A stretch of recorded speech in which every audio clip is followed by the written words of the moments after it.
What makes you, you? Not just your body, but your thoughts, your memories, your very sense of being, this elusive thing we call consciousness. For centuries, it's been the domain of philosophers and poets. But today, science is knocking at its door with a proposition that sounds like pure science fiction. Can we upload our minds? Before we can upload it, we need to understand what it even is. Consciousness isn't just being awake. It's the subjective experience of reality, the feeling of pain, the joy of music, the private inner monologue that makes you an individual. It's the what it's like to be something.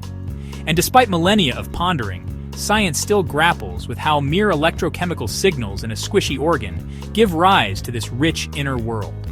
But here's where the idea of mind uploading gains traction. From a purely functional perspective, your brain is an incredibly complex information processing system. Billions of neurons, trillions of connections, constantly firing and rewiring. Memories are stored, decisions are made, sensations are interpreted.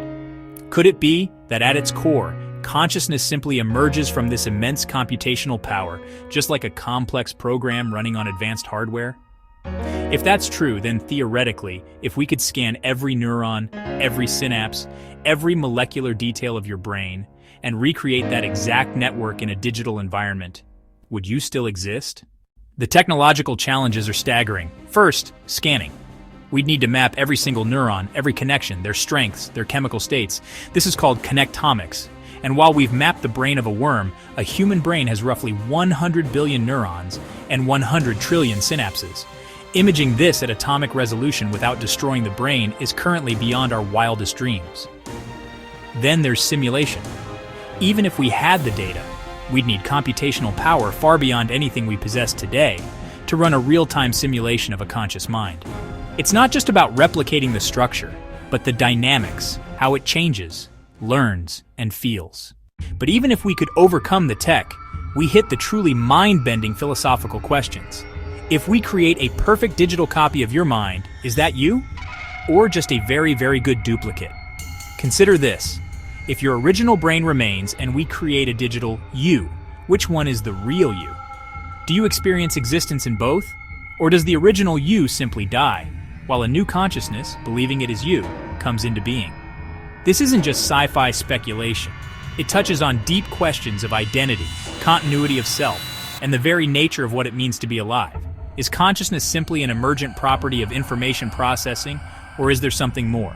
A spark, a soul that can't be digitized. The promise is immense. Imagine digital immortality, freedom from biological decay, the ability to explore virtual worlds or even physical robot bodies.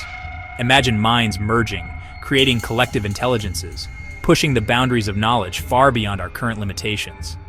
But the perils are equally profound. If consciousness can be copied, can it be deleted?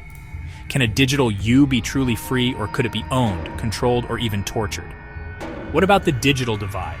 Will only the super rich be able to afford eternal life, leaving biological humanity behind?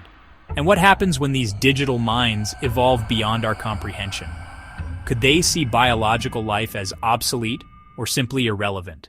While full mind uploading is a distant dream, a stepping stone is already here.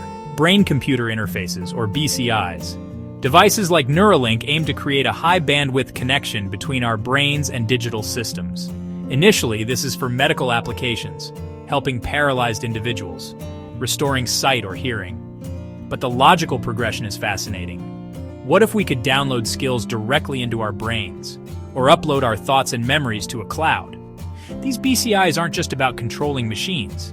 They're about blurring the lines between mind and machine, gradually integrating our consciousness with the digital realm. Each tiny piece of information we can extract from or input into the brain is a step toward understanding consciousness as an information system, and perhaps eventually towards replicating it. So can we upload our minds? Scientifically, we're nowhere near. Philosophically, the questions might be even harder to answer, but the journey itself, the attempt to understand consciousness by trying to replicate it, will undoubtedly redefine our understanding of ourselves. Whether it leads to digital immortality or profound new forms of existence, one thing is clear. The future of consciousness, and perhaps humanity itself, is inextricably linked with the machines we create. We are not just building tools, we are building mirrors that might one day reflect the very essence of who we are. What do you think? Is consciousness just a program or something more? Let us know in the comments below. If you enjoyed this deep dive, make sure to like, share, and subscribe for more mind-bending science videos. And hit that notification bell so you don't miss our next upload.